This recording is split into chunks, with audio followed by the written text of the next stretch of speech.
जो मानदेय है उसको बढ़ाने के लिए लगातार मांग की जाती रही।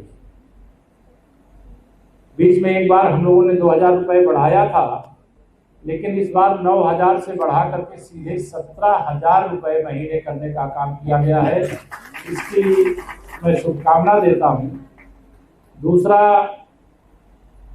आप सबको ये जानकारी है ही कि चाहे हमारे शिक्षा मित्र रहे हों जिनका 10,000 रुपये था, उनका भी 8,000 रुपये बढ़ा करके 18,000 रुपये प्रतिमाह किया गया है।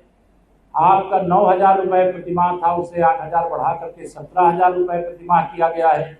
लेकिन इसके साथ जो एक दूसरा विषय रहा है कि सभी को माननीय मुख्यमंत्री योगी आदित्यनाथ जी के नेतृत्व में उत्तर प्रदेश की जो हमारी सरकार है, उसने कैशलेस इलाज की सुविधा भी प्रदान करने का काम किया है, जिससे शिक्षा के क्षेत्र में जितने भी हमारे, चाहे वो अनुदेशक हो, शिक्षा मित्र हो, रसोईया तक को भी उसमें कवर करने का काम किया गया और बहुत उदार भाव से। देखिए, शिक्षा के बिना राष्ट्र की उन्नति संभव नहीं है। देश के माननीय प्रधानमंत्री श्री नरेंद्र मोदी जी ने 2047 तक विकसित भारत का लक्ष्य रखा और विकसित भारत का लक्ष्य तब पूरा होगा जब शिक्षित भारत का लक्ष्य पूरा होगा। और शिक्षित भारत बनाने का जो उत्तरदायित्व है आप सबके कंधों पर है।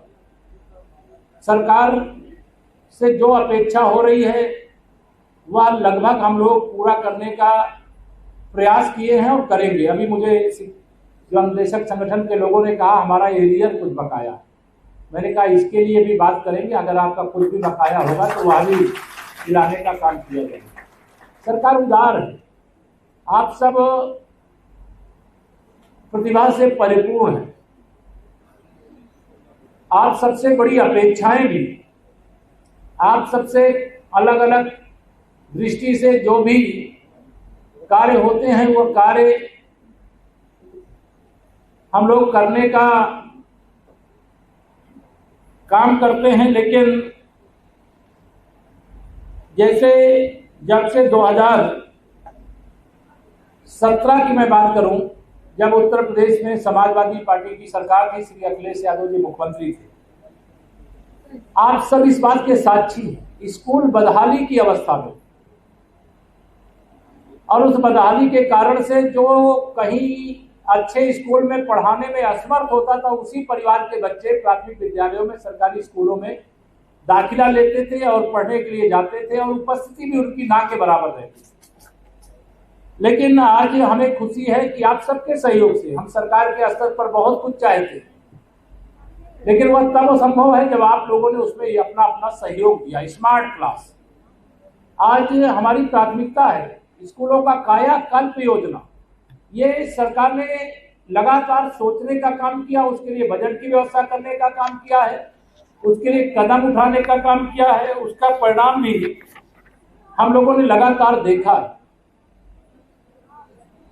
बात पहले तो बेटी बचाओ बेटी पढ़ाओ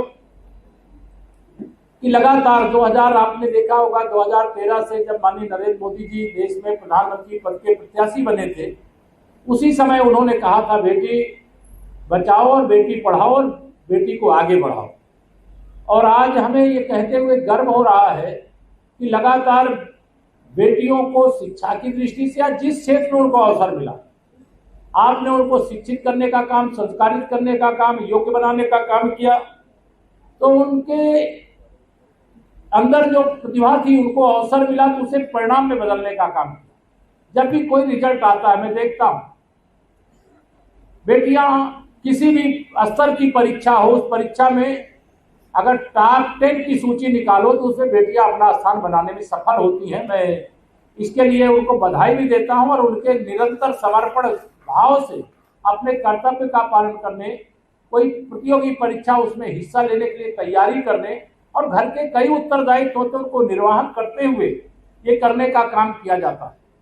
मैं आज आप सभी लोगों के सामने यह कहूंगा कि जैसे हमारा देश और हमारा प्रदेश तीव्र गति से आगे बढ़ रहा है, पिछले 10 वर्षों में 9 वर्ष हमारा प्रदेश में हो गया, लगभग 12 वर्ष देश में हो गया है। लेकिन इस दौरान देश ने प्रगति के एक नए मुकाम को हासिल करने का काम किया। उपलब्धियों से भरा देश के माननीय प्रधानमंत्री श्री नरेंद्र मोदी जी का 12 वर्ष का कार्यकाल है और प्रदेश में आदरणीय योगी आदित्यनाथ जी के नेतृत्व में जो हमारी सरकार चल रही है, इसने अनेक कीर्तिमान भी स्थापित किए। कानून व्यवस्था को चुस्त दुरुस्त रखने के कारण देश और दुनिया के बड़े बड़े उद्योगपति आज उत्तर प्रदेश में आकर के निवेश कर रहे हैं। जिन बच्चों को आप पढ़ा लिखा करके तैयार कर रहे हैं, वो अलग अलग क्षेत्रों में जाकर के भारत का, अपने प्रदेश का, अपने परिवार का, आप सबका नाम तो आगे बढ़ाने का काम करेंगे ही, लेकिन सबको सरकारी नौकरी नहीं मिल रही। कुछ लोगों को सरकारी नौकरी मिलेगी तो कुछ लोगों को अपने निजी उद्योग स्थापित करने पड़ेंगे। कुछ अलग अलग क्षेत्रों में अपनी उपलब्धियों के आधार पर, अपने परिश्रम के आधार पर सफलताएं अर्जित करने का काम करेंगे। लेकिन सरकार का यही प्रयास है कि चाहे विकास का मामला हो, चाहे शिक्षा का मामला हो, चाहे रोजगार का मामला हो और चाहे सबका साथ सबके विकास का मामला, कभी कोई भेदभाव नहीं किया जाता। गरीब हमारे लिए किसी जाति का हो, किसी समुदाय का हो, वो गरीब है और गरीब परिवार के बच्चे हमारे लिए उतने ही महत्वपूर्ण है जितने महत्वपूर्ण अमीर परिवारों के बच्चे होते। और यह गरीब और अमीर के बीच की खाई को पाटने के लिए अखिल भारतीय स्तर पर अभियान चला, प्रदेश स्तर पर अभियान चला। आज ये हमें बताते हुए गर्व है कि लगभग 1.5 साल पहले 25 करोड़ लोगों को गरीबी रेखा के बाहर निकालने में सफलता मिली। अब 25 करोड़ लोग गरीबी रेखा से बाहर निकले तो इसका मतलब है उनके बच्चे भी, अब वो गरीबी के कारण उनके बच्चे अशिक्षित नहीं रह जाएंगे, उनके बच्चे भी स्कूल में पढ़ने के लिए जाएंगे। जब वो स्कूल में पढ़ने के लिए जाएंगे, आप पढ़ाने वाले होंगे, तो जब पढ़ने का किसी बच्चे को अवसर मिल जाता है तो उसकी प्रतिभा निखर आती है। वो शिक्षा के क्षेत्र में हो, चाहे चिकित्सा के क्षेत्र में हो, चाहे खेल के क्षेत्र में हो, अनेक ऐसे क्षेत्र हैं जिन क्षेत्रों में वो अपनी प्रतिभा का प्रदर्शन करने का काम करते हैं। हमें सबको यह ध्यान में रखना है, वर्तमान समय एक ऐसा है, वैश्विक ऊर्जा संकट के दौर से देश गुजर रहा, देश ही नहीं दुनिया गुजर रही। अमेरिका, इजराइल और ईरान के बीच में जो युद्ध चल रहा है, उसके कारण जो समस्या खड़ी हुई है, जो चुनौती आई है, उसके लिए देश के माननीय प्रधानमंत्री जी ने जो देशवासियों से अपील किया है, उस अपील को लोगों ने सुना भी है, लेकिन उसका अनुसरण करने का काम जब हम सब जो लोग यहाँ बैठे मिल करके करेंगे तो उसका लोग अनुसरण करें। हम क्या योगदान राष्ट्र हित में दे सकते हैं, हम कैसे ईंधन की बचत कर सकते हैं, कैसे हम विदेशी मुद्रा खर्च करने से बच सकते हैं, कैसे हम विदेश यात्राओं को स्थगित कर सकते हैं। मतलब अपील है। दुष्प्रचार भी राजनीतिक विरोधी दलों के पास जब कोई मुद्दा नहीं होता है तो दुष्प्रचार भी करते हैं कि हाँ, ये तो विदेश जाने पे अब टैक्स लगाया जाएगा। माननीय प्रधानमंत्री जी ने स्वयं स्पष्ट किया, टैक्स नहीं लगाया जाएगा। लेकिन हमारी राष्ट्रभक्ति इस समय यह मांग कर रही है कि हम विदेशी मुद्रा को बचावें, और विदेशी मुद्रा को बचाने की दृष्टि से हम जितने भी यहाँ हमारे अन्वेषक भाई बहन आए हुए हैं, किसी न किसी विद्यालय का हिस्सा, ये विषय नीचे तक जाना चाहिए। अनावश्यक बिजली का दुरुपयोग नहीं होना चाहिए, जरूरत है तो उसको करिए। अब एक कार में बैठ करके एक बच्चे को मैं देखता हूँ, यहाँ से स्कूल सेंट मैरी वगैरह रहता है, अगर स्कूल खुलने वाला है तो पूरा वो जाम लग जाता है कि एक बच्चे को, 2 बच्चे को एक कार में बैठा करके स्कूल छोड़ने के लिए लोग जाते हैं। अब आज ऊर्जा संकट है तो हम ऐसे कैसे कर सकते हैं कि एक कार में जितनी जगह है उतनी जगह में सारे जो 4 बच्चे बैठ सके, 6 बच्चे बैठ सके, उनको बैठा करके स्कूल तक छोड़ने का काम करिए, जिससे 4 गाड़ियां जिस काम के लिए जाती थी उससे एक गाड़ी से वो काम हो सकता है, और एक गाड़ी का उपयोग करने से 3 गाड़ी जो और बच्चों को स्कूल छोड़ने के लिए जाती, वह ईंधन की बचत हो जाती। ऐसे ही कहीं किसी घर में माननीय प्रधानमंत्री जी ने अपील किया, कोई 16 पे, कोई 18 पे, कूलिंग इतना बढ़ाना चाहता 16 और 18 तक पे एसी का टेम्परेचर ला करके खड़ा करता। प्रधानमंत्री जी ने कहा है टेम्परेचर को अगर हम 24 से 26 के बीच में रखें तो बिजली का खर्चा कम होगा। जब बिजली का खर्चा कम करने का हमारे पास रास्ता है तो आप ये सोचिए, आप में से तमाम हम सब लोग बचपन में तो हम लोग के घर में मतलब कोई पंखा भी नहीं था, कूलर भी नहीं था। पहले तो वो हम लोग हाथ का जो पंखा होता उसी से हाँक करके रात में लोग सोते थे। लेकिन आज विकास के पथ पर देश आगे बढ़ रहा है, प्रदेश आगे बढ़ रहा है, लोगों की आय बढ़ रही है तो लोगों के पास साधन भी जुट रहे हैं, इसकी बधाई है। लेकिन अब इस समय जब तक वैश्विक संकट का ये दौर चल रहा है, उस समय हम सब यही जो राष्ट्र महायज्ञ है उसमें हमारी यही आहुति है कि हम अगर महीने में 100 लीटर डीजल पेट्रोल खर्चा करते थे तो उसको घटा करके 25 लीटर 50 लीटर कैसे करें, और 50 लीटर अतिरिक्त खर्च अगर बच गया तो वो राष्ट्रीय स्तर पर एक एक परिवार एक एक वाहन के माध्यम से कितना हो जाएगा।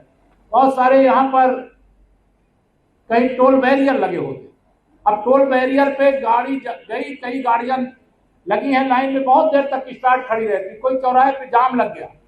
मैं तो ये कहूंगा, ये जिलाधिकारी यहाँ पर बैठे हैं, हम लोग भी कहीं आते हैं तो कोई किसी को मतलब ये आधा मिनट से 30 सेकंड से ज्यादा 1 मिनट से ज्यादा रोकने की भी आवश्यकता नहीं। आप 1 मिनट के अंदर ट्रैफिक को ओपन करिए, जिससे किसी को गाड़ी को स्टार्ट करके, जो ईंधन है वो देश की संपत्ति है, आपने पैसा खर्च करके अपने वाहन में उसको भराया है, वो अलग बात है। लेकिन मैं इस बात को इसलिए दोहरा दिया कि इस समय यह चर्चा का विषय बना हुआ है, इसलिए आप सब एक अपना लक्ष्य लीजिए, एक स्वच्छ भारत स्वस्थ भारत का अभियान चलाओ। माननीय प्रधानमंत्री जी ने स्वयं कोई सामान शायद जेब से निकाला और उसका जो थोड़ा सा टुकड़ा निकला उसे अपने जेब की टिश्यू पेपर का जेब में रख लिया। उसे देख करके छोटे छोटे बच्चों ने भी कहीं कोई कूड़े का एक भी कण दिखाई दिया तो उठा करके डस्टबिन में डालने का काम करते। अगर उनके माता पिता ने भी गलती किया तो अनेक वीडियो भरे पड़े हैं सोशल मीडिया पे कि बच्चे ने अपने पिता और माता का, बड़े भाई का हाथ पकड़ा है कि गंदगी मत फैलाइए। स्वच्छ भारत स्वस्थ भारत ही विकसित भारत बनेगा, शिक्षित भारत बनेगा। तो इस दिशा में बड़े बड़े काम हुए। अभी एक बड़ा पर्यावरण की दृष्टि से, इस समय देखिए गर्मी टेम्परेचर कितना हाई हो रहा है। इस गर्मी के बीच में माननीय प्रधानमंत्री जी ने देशवासियों से अपील की, आप जिस भी विद्यालय में आप लगाए होंगे अभी वृक्षारोपण का बड़ा अभियान चलेगा, एक पेड़ माँ के नाम। ऐसा नहीं कि जो कोई अनुदेशक है, शिक्षक है, शिक्षा मित्र है, उन्हीं के माता पिता है, बच्चों के भी माता पिता है, उनके द्वारा भी लगवाइए।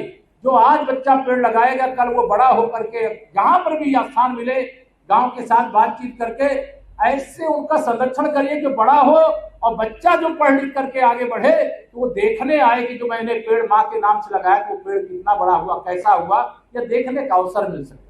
तो ऐसे तमाम विषय हैं। मैं आप सब लोगों से बहुत लंबी बातें न करके, क्योंकि मैंने बताया कि जाना भी है अभी, लेकिन ये सदा ध्यान में रहे कि हम लोग प्रदेश के अंदर हमारे शिक्षक हो, शिक्षा मित्र हो, अनुदेशक हो, हमारी प्राथमिक शिक्षा हो, माध्यमिक शिक्षा हो, उच्च शिक्षा हो, तकनीकी शिक्षा हो, शिक्षा की दृष्टि से सभी क्षेत्रों में सरकार ने पैसे की कोई कमी नहीं होने दिया है और ना आगे भी कमी होने पाएगी। पैसे की कमी नहीं है। हमें देश को, प्रदेश को आगे बढ़ाना है, और देश और प्रदेश को आगे बढ़ाने में समाज की भूमिका मुख्य हो जाती है, और अपनी जो मुख्य भूमिका है उसको अदा करने के लिए आप सब संकल्पबद्ध होकर के जाइए। हम लोग जैसे सरकार में आप सब लोगों के, क्योंकि मत देने का अधिकार चाहे वो शिक्षक हो, चाहे शिक्षिका हो, चाहे वो कोई आम नागरिक हो, सबको होता है। सबके समर्थन से ही हम लोग लगातार तीसरी बार देश में, दूसरी बार प्रदेश में सरकार बना रहे हैं, और हमें पूरा विश्वास है विकसित भारत और विकसित उत्तर प्रदेश बनाना है तो 2047 तक भारतीय जनता पार्टी का ही कमल खिला रहेगा देश में। इसको लेकर के कोई संशय नहीं, क्योंकि हम लोगों ने सरकार में रह करके कहीं पर भी किसी भी प्रकार से प्रदेश को पीछे नहीं जाने दिया, किसी का नुकसान नहीं होने दिया, गुंडागर्दी करने वालों को सबक सिखा करके सही रास्ते पे लाने का काम किया, गरीबों को अमीर बनाने का काम किया। तो जो भी अच्छे काम हो सकते हैं वो सब करने का काम किया। इसलिए अभी हम लोगों का विश्वास है कि हम लोग जैसे 2014, 17, 19, 22, 24 5 चुनाव हो गए, और इन 5 चुनाव में हम लोगों को जनता का आशीर्वाद और समर्थन मिला है, और अच्छे कार्यों के कारण मिलता है। इसी लोकतांत्रिक देश में कल माननीय प्रधानमंत्री जी विदेश में थे, भारतीयों के बीच में थे, उन्होंने कहा 14 मई को ही पहली बार लोकसभा का रिजल्ट आया था, उसका स्मरण किया, और उन्होंने कहा किसी लोकतांत्रिक देश में जहां जनता के वोट के आधार पर चुनाव होते हों 25 साल तक मुख्यमंत्री और प्रधानमंत्री लगातार बने रहना, ये दुनिया के किसी नेता ने ये मुकाम हासिल नहीं किया। यह मुकाम हासिल करने वाले विश्व के एकमात्र नेता हैं जिनका माननीय नाम श्री नरेंद्र मोदी जी है। ये हमारे लिए गर्व की बात हुई। और ये अपने दायित्वों पर मुख्यमंत्री रहते हुए या प्रधानमंत्री रहते हुए एक दिन का भी अवकाश नहीं। ऐसा नेतृत्व तो भारत के पास है, और भारत के पास जब ऐसा नेतृत्व है तो विकसित भारत बनने से कौन रोक सकता है? शिक्षित भारत बनने से कौन रोक सकता है? गरीब को अमीर बनने से कौन रोक सकता है? किसान को धनवान बनने से कौन रोक सकता है? नौजवान को रोजगार युक्त बनाने से कौन रोक सकता है? महिलाओं का सशक्तिकरण करने से कौन रोक सकता है? कोई नहीं रोक सकता। तो यह एक लक्ष्य लेकर के हम सब लोग, आप सभी लोग के सहयोग से कार्य कर रहे हैं। आज ये अनुदेशक सम्मान समारोह में मुझे आने का अवसर मिला। पहले लग रहा था मुझे लखनऊ में माननीय मुख्यमंत्री जी के साथ शामिल होना है, लेकिन गैप मिल गया और आप सब लोगों से भेंट हो गई। आप सबको बहुत बहुत आज से, जिसे पुरुषोत्तम मास कहते हैं, आज मुझे भी, मैं आज भगवान गया था, वहाँ झूसी में एक कार्यक्रम था मेरे पार्टी का जिला स्तरीय प्रशिक्षण वर्ग, और वहाँ भगवान भोलेनाथ का मंदिर था और विशाल पारद शिवलिंग था, और वहाँ अभिषेक करके आया हूँ। और मैं भगवान भोलेनाथ से प्रार्थना करूंगा कि आप सहित सभी जनपद वासियों, प्रदेश वासियों, देशवासियों के जीवन के जो संकट हो, भगवान भोलेनाथ जी तो विश्व को भी मतलब ग्रहण करके सृष्टि की रक्षा किया, और इसलिए उनसे ही ये प्रार्थना करते हैं कि असंख्य के जो जीवन की जो समस्याएं हैं, वह एक समाज का जो विषय, वह विश्व का जो विषय, तो बाबा विश्वनाथ जी हमारे प्रदेश में हैं, उनकी कृपा से सब समाप्त हो, ऐसी अपेक्षा करते हुए, आशा करते हुए, अभी बाद में हमारे आ गए श्री गणेश केसरवानी जी, अकेले आए ना, आप ही आए? गणेश केसरवानी जी भी आ गए, महापौर है हमारे इस प्रयाग महानगर के, और आप सब इस कार्यक्रम को आकर के सफल बनाए। आप सबको बहुत बहुत बधाई, अभिनंदन करते हुए अपनी बात को पूरा करता हूँ। बोलिए भारत माता की, तीर्थराज प्रयाग की, सरस्वती मैया की। एक माता सरस्वती